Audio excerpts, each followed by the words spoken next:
Hi there, it is Monday, December 7th. This is 8th grade English Language Arts at Hanby Middle School. My name is Mr. Newman, and here is today's class recap.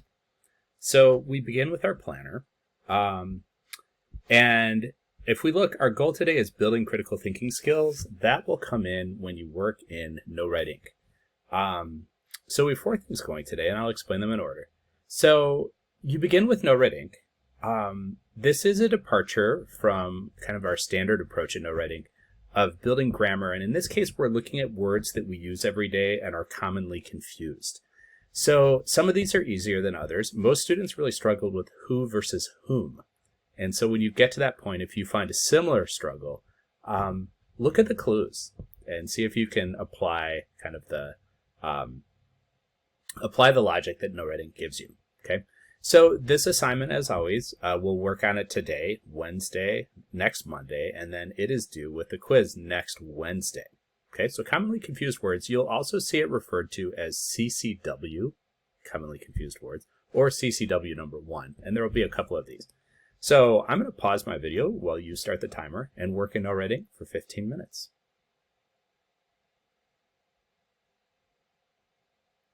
Okay, welcome back.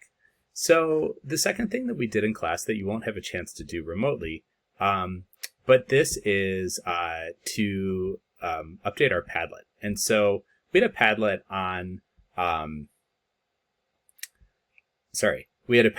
on, graphic novels. And what you'll see is that you have hopefully in your No Red Ink stream, in your Google Classroom stream, you'll notice that the Trimester 1 Google Classroom disappeared, and you were invited to join the Trimester 2 Google Classroom, which I think you have now found. So the one thing that carried over, and we're looking at our classwork stream here, the one thing that carried over is the 40-book challenge. Okay, so within this, one of these are the recommended books by genre. And in this list, we have all these different Padlets that we did. And so the one that we updated yesterday was graphic novel recommendations. And within these, and so you can see that students have just entered enormous numbers of these, and a lot of which are really awesome. And this is a great source to look. But what I also wanted to share is that a number of students have challenged me and said, why can't we read more graphic novels and get credit on the 40-book challenge? And the long, short answer is that I agree, you should. So if you're a graphic novel person, you can get credit now for up to half of the books you read.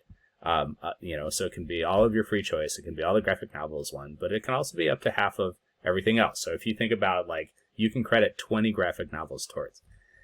The only caveat that I would give you is that if you credit a graphic novel, just do it as one novel, one book, as opposed to hey, I read a 300-page novel, I get credit for 2 books. Okay, because as we know with graphic novels, you read a lot faster. So it's to preserve the integrity of the process.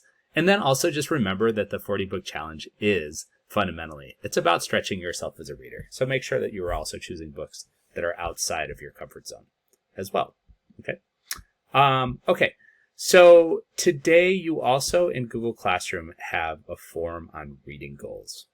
And let's just take you to it. If we go into our reading update assignment today, there's a form called the reading update. And it asks you just to reflect on, you're reading basically last trimester and what you're looking for in the future. Make sure that you find the one that has the person shooting baskets at the top. There was an error with this. So as you scroll down here, one of the last questions on here says, the third to the last one says, go to YouTube and then search for young adult audiobooks. Take some time to browse, pick one to listen to that. And basically I want you to find an audiobook, and there's a ton of audiobooks, and I just want to show you, if I go here and I go to YouTube, okay, and in YouTube I just search for, and don't get distracted by the kitten videos or whatever else is there. So I'm going to type in young audiobook, okay, and from here there's just a ton of them. And a lot of them, here, audiobook for teens. And then if you look at the playlist, there's even more. Okay. So when you find it, they follow different genres. If you want to do young adult fantasy audiobooks or mystery audiobooks or whatever it is. But whichever one of these you choose, that sets you up for the second part. So you can choose and quit just like you would with other books, but I would like you to find and listen to an entire audiobook sometime in the month of December. Don't necessarily choose one that's the shortest that you want to get through. Like, a lot of these are really awesome books, but if you go to one, like, my right didn't seem affected at all. It created the illusion that I wasn't going fast enough. The gentle curves on the... So what you'll see is that, like, they're professionally read. They're really well produced. That one I had actually started earlier, which is why I jumped into it, but it does begin right at the beginning. So choose one of those to listen to, and while you're doing it, in your dedicated class time today, make some paper snowflakes. Hang them up in your space. Put them on the screen. I guess if I put it here, that makes it kind of hard for me to do anything. But do something a little bit festive. I will see you next time. Have a good day.